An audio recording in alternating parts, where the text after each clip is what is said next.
say that you should never meet your heroes. Well, I met mine. And today I want to kind of do a review on how it's been living with the 350 Z Nismo. Is it worth it to buy one? You know, what are the problems? What's the good?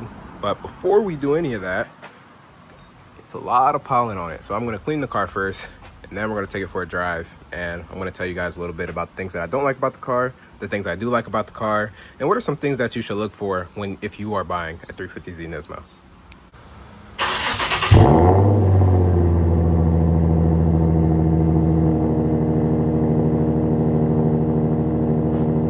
While that person's car squeaks in the background, you may be asking, why the 350 Z Nismo? Why didn't I buy a normal Z, or why didn't I buy a 370Z or even a 370Z Nismo? And I feel like the answer is pretty simple to that. I honestly think that the 350Z is the best looking out of the Z lineup. Like, I love the way that the back slopes down into the wing and into the back bumper. You know, a lot of people like to just call, it's not actually aero, it's just a look kit. Like, you're just a ricer kit. But there's actually a lot of things that goes into the Nismo that is different than the normal Zs. And we're gonna talk about that today and talk about a little of the other things. But this has always been one of my dream cars. I feel like it's the first step of dream cars, and I've always wanted to own one of these, and I'm very thankful that I've been able to own one of these. But before we even do any more driving, I need gas. So now I gotta spend a stupid amount of money at the gas station, because that's the world we live in. So the first thing that I'm gonna say on part of this review is this thing is actually a gas guzzler. Like, driving back and forth from school isn't that bad. You usually get like 28 miles to the gallon, but actually driving around town, you go through gas pretty quickly. And I mean, also, like, you would think, it's a smaller V6, not a V8. No, this thing drinks through fuel. Like, through the city, I probably get 12 miles to the gallon. It's very hard to get the actual advertised, which I think is like 15 miles to the gallon through the city.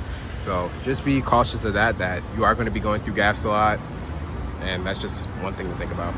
Now, let's get into some things that I like about the Z. So, contradicting popular belief, I actually love the interior of the Z. I love the gauge pod that you have right there. That shows you your voltage, shows your oil pressure. You also have the moving gauge pods where you can change from, changing when your rev limiter is at, showing you the speed, showing you miles per gallon you're getting, how much range you have left.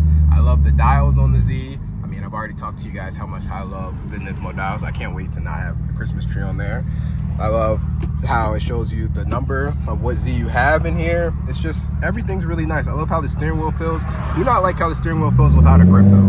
I will be honest about that. The leather feels, well, it's not even leather. It feels very plasticky. And I don't really like that feeling that you get with that plasticky feeling. And of course, I love the sound of the Z. I know a lot of people say, it sounds like a trumpet. It sounds horrible. But I feel like all you need is a proper exhaust and everything sounds just right. Now, some of the things that I actually don't like about this car are pretty much first world problems. I mean, I do not like how the paint, it scratches very easily, but that's, again, very fixable. And currently this car is my daily driver. It doesn't ride very nicely. I mean, it is a track car, so of course it's not going to ride very nicely. If I wanted a better ride, I would have just got a Grand Touring Z instead. But at the same time,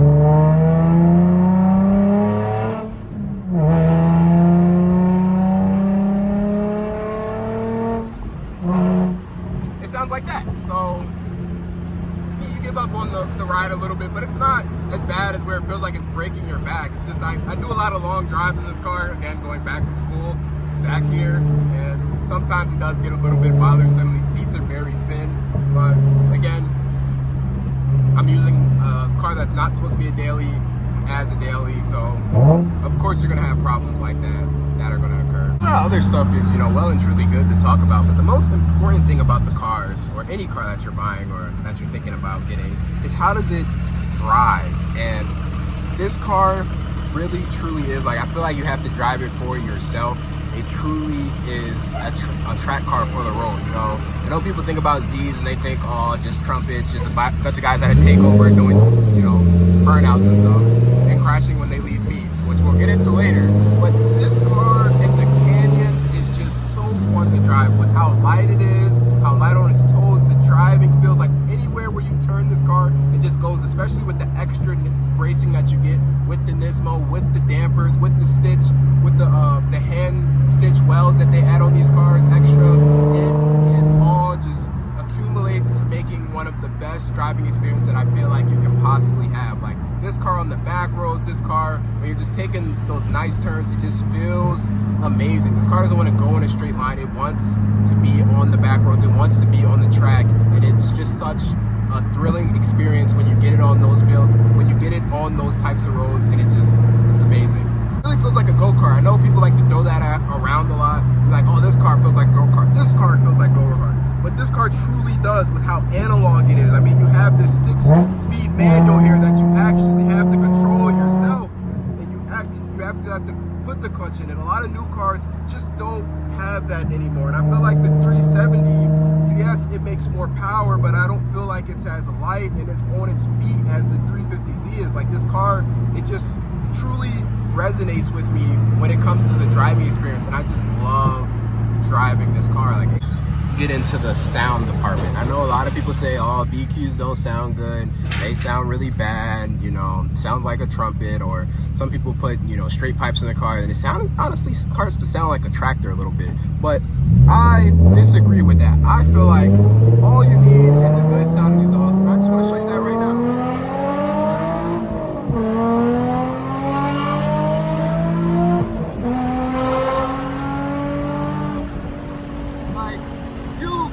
Tell me that doesn't sound good. Yes, I know it's slow.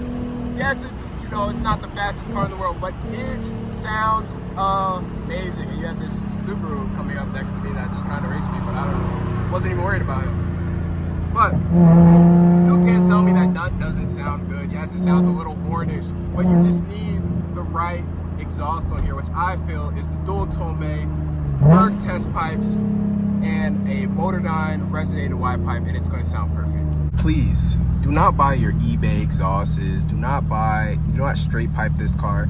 Just buy a actual good exhaust system. A ton of companies sell them. Z1 sells a really good cat pack. Mine sells a really good, not mine, Amuse sells a really good cat pack. Tomei, if you're buying from Tomei Japan's, are really good. Just make sure that you have the poppet resonators, or it will sound a little bit trumpetish. And there's so many other good companies out there. Just make sure that you do your research before you're buying an exhaust for this car. I love the sound of this car. Even you could go OEM, you can get the Nismo S-Tune exhaust, which I had on this car originally, and that also sounds really good when you just have down pipes and a wide pipe. So just make sure that you do your research. You know, not everybody has to go in the same direction, but there's just so many great exhausts out there.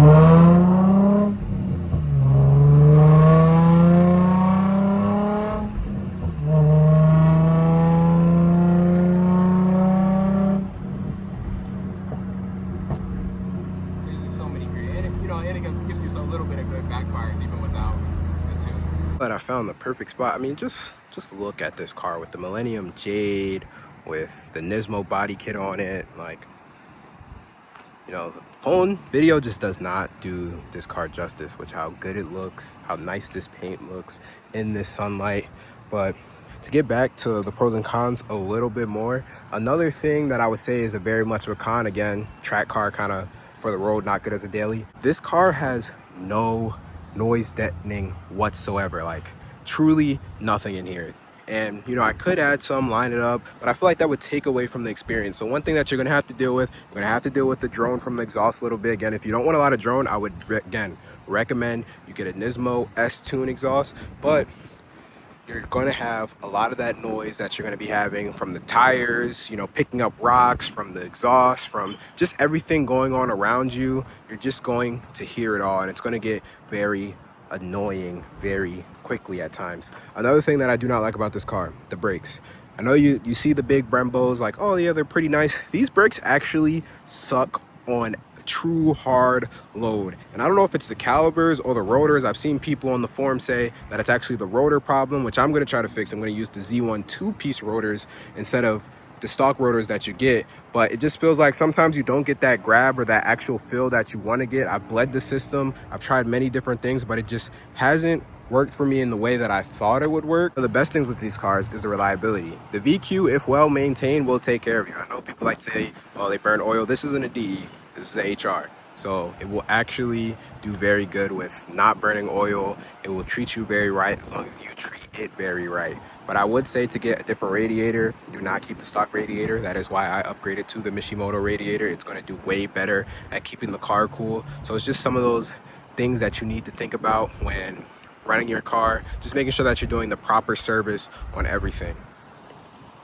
Another thing that I think is better than the Nismo than actually getting the regular Z is this one actually has a limited slip diff. So you actually have traction control on and traction control off. So I don't have to weld my diff, I have the Nismo diff. So I would say instead of welding your diff, if you do have a normal Z, just buy the Nismo diff. You can get it off of Nengun, or you can even still get it from Nissan, I'm pretty sure. Some people may say that these are a little slow compared to modern cars, but again, that's not what this car is about. I know we're in a culture now where everybody's like, oh, straight line speed, you need to have the fastest car from 60 to 130, but that's not really what I'm about, and that's not what I feel like people who truly love these cars is about. Yes, you can add a turbo kit, which I plan on doing, but I'm not planning on pushing a whole bunch of power. I'm just planning on adding that little bit of extra gap to the car so it still feels good in the canyons, not too much to where you can't even drive it around corners anymore. You still want to have that equalizing factor that you can have, and I think it's a 340i going by. Yes, it is. But you still want to have that equalizing factor that you still can have fun in the canyons, and you also can still have that straight line speed. So again, you can fix that. Actually sounds pretty good. But yeah, you can fix that pretty easily with just a turbo kit, or even some bolt-ons. Some all-motor ones I've seen make like 350 wheel horsepower, but that's not what this car is all about. Talk about maintenance and things like that, because that's a big kicker for these cars. These cars are actually not that expensive to maintain. I mean, you know, just every season I like to change my spark plugs. I like to change, you know, the coil packs. I like to change your oil every, you know, I like to do it every 4,000 miles.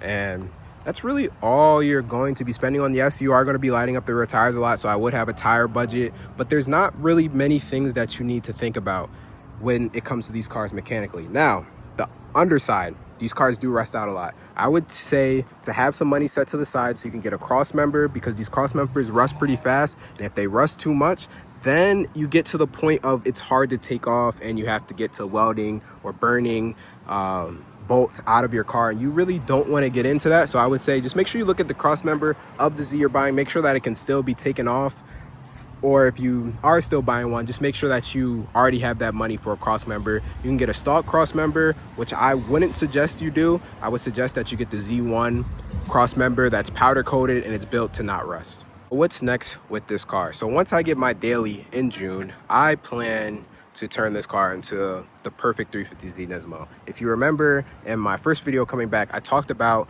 making this car into, you know, a Z Ner. That's why I painted it in this Millennium Jade. That's why I put all the J spec things on it, and even why I put the Fair Lady Z badge on the back. It's because I want to turn this into, I guess, the perfect 350Z Nismo build that you possibly can, and try to be as clean as possible with it. So I will be changing the wheels, you know, lowering it a little bit more. I will be adding a turbo kit to it. I'm going to be giving it a new heart, building that motor out, and I have a lot of plans for this car, so stay tuned. And I even have a lot of plans for the daily that I'm looking at getting. So if you are interested in that, tuned into my channel, because I have such big things planned for this car. Well, just once I start getting more time, I can start putting more effort and more money into this car. I want to get into the actual controversial part of this video, which is about my least favorite thing about owning a 350Z Nismo, and that's the VQ community. I mean, I know you guys probably all saw it. All the car pages posted it about the car meet that happened, I'm pretty sure in South Carolina, where all the VQs are banned. VQs aren't allowed to go to that meet anymore because of how they were acting.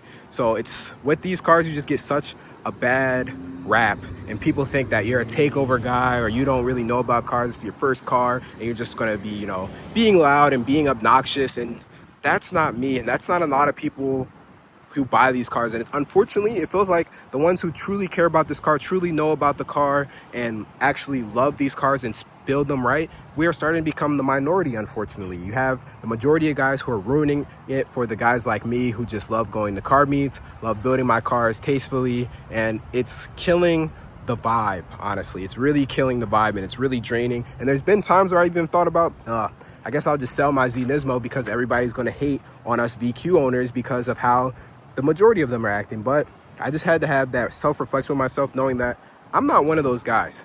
I truly am invested in cars. I'm truly into clean builds, and I'm not going to be building a car just for clout or just to show off to people. I'm doing this for my love, and I love this car. So I'm going to keep building this car and continue to own this car and continue to show that VQ owners and Zs can be nice. So I hope that you guys join me on that movement, you know, making VQs great again. It's only going to take one of us at a time, but I hope to get more and more people to my call of action. Is it worth it to buy this car in 2026? I feel like that's how we started it. Did I meet my hero too prematurely? Do I not like my hero? And to answer that simply, I love my hero. This is the best car I've ever owned. I mean, I've only owned 2 cars, this and my G35, and I love this car so much. It's everything that I thought it was, and honestly more. It's such a great driving experience. It feels so nice to own it. The looks that you get, the compliments that you get, you know, sharing it with the people and people not really knowing what a Nismo is. Like somebody asked me the other day, is a Velside kit? No, it is actually an OEM kit from factory, and I love it.